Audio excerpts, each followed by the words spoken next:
जय हिंद साथियों। पीएच का मान भी हुआ आसान।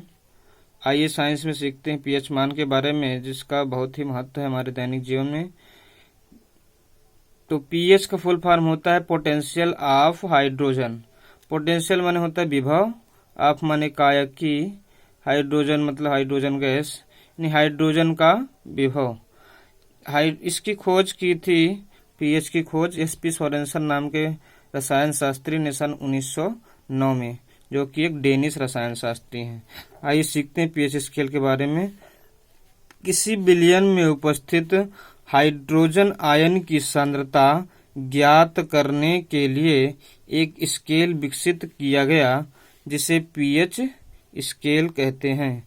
इस स्केल में शून्य यानी कि जितना कम पीएच होगा उतनी अधिक अम्लीयता होगी। शून्य अधिक अम्लीयता से 14 यानी अधिक क्षारीयता, जिसका अधिक पीएच होगा वो क्षारीय होगा, तब पीएच ज्ञात कर सकते हैं। तो आइए थोड़ा स्टैंडर्ड जान लेते हैं। जिसका पीएच 7 होगा वह उदासीन विलयन होगा। जिसका पीएच 7 वह उदासीन विलयन। जिसका पीएच 7 से कम अम्लीय होगा। जिसका पीएच 7 से अधिक क्षारीय विलयन होगा।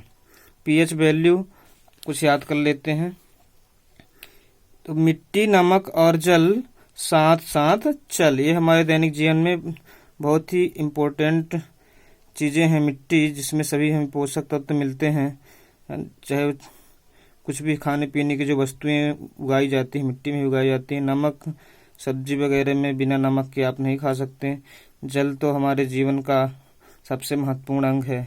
जल से बिजली बनाई जाती है, पीने के लिए, नहाने के लिए, खाना पकाने के लिए जल बहुत इम्पोर्टेंट है। और हर पदार्थ की जो वस्तुएं होती है इसको गलाने के लिए जल बहुत ही कीमती पदार्थ है धरती पे। जल बिना जीवन नहीं है। तो जल, मिट्टी, नमक और जल साथ साथ चल, मिट्टी, नमक और जल साथ साथ चल, इनके सभी पीएच मान कितना होता है? 7 होता है। आंसू, रक्त, लार, जिसका पीएच मान है 7.4। आंसू, रक्त और लार जिसका पीएच मान है 7.4। दूध यदि आप सुबह पी के क्रिकेट खेले निकल जाओ तो 6-4 और 6-6 यानी छक्के छुड़ा दोगे। 6-4 और 6-6 बॉलर के तो छक्के छुड़ा दोगे, इतनी ताकत होती है दूध में। विटामिन सी को छोड़कर सभी प्रकार के लगभग पोषक तत्व दूध में पाए जाते हैं। मूत्र का पीएच मान 6 होता है। तो जैसे मूत्र, जहाँ मूत्रालय होता है वहाँ इतनी बदबू आती है कि वहाँ से निकल जाओ तो बिल्कुल ऐसा लगता है छी कितनी बदबू आ रही है। तो मूत्र का पीएच मान 6 होता है। आम का रस 4-5 गिलास मिल जाए तो फिर वाह वाह, है ना। गर्मियों में आम का रस 4-5 गिलास मिल जाए तो वाह वाह, यानी आम के रस का पीएच मान 4.5। अब है सिरका, यानी इसमें सिरका में 3 आपको शब्द दिखाई दे रहे हैं। सिरका, तो सिरका का पीएच मान 3 होता है। इसको हम इस प्रकार से भी अमेजिंग कर सकते हैं कि सिर के 3 भाग होते हैं मुख्यतः, प्रमस्तिष्क, मध्य मस्तिष्क और अनुमस्तिष्क। तो सिरका का पीएच मान 7। और नींबू के लिए तो एक सॉन्ग है, नजर कहीं ना लग जाए हुस्न की कोठी पे, एक इमली 2-4 नींबुआ, यानी नींबू 2-4, एक इमली 2-4 नींबुआ लटका लो चोटी पे। तो नींबू का पीएच मान 2.4।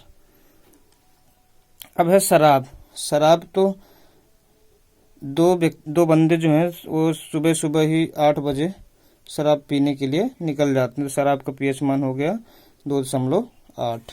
समुद्री जल, समुद्र का जैसे ही नाम आता है, समुद्र में जल की तो बात ही मत पूछो। समुद्र इतना चौड़ा होता है, और उसी माने समुद्र, यानी समुद्र 84, यानी 84 इसका पीएच मान होता है। चौड़ा सी यानी चौड़ा समुद्र, तो इसका समुद्री जल का पीएच मान हो गया 84 यानी 8.4। 84 लिख के आप कॉमा कर दें तो 8.4 समुद्री जल का पीएच मान हो जाएगा 8.4।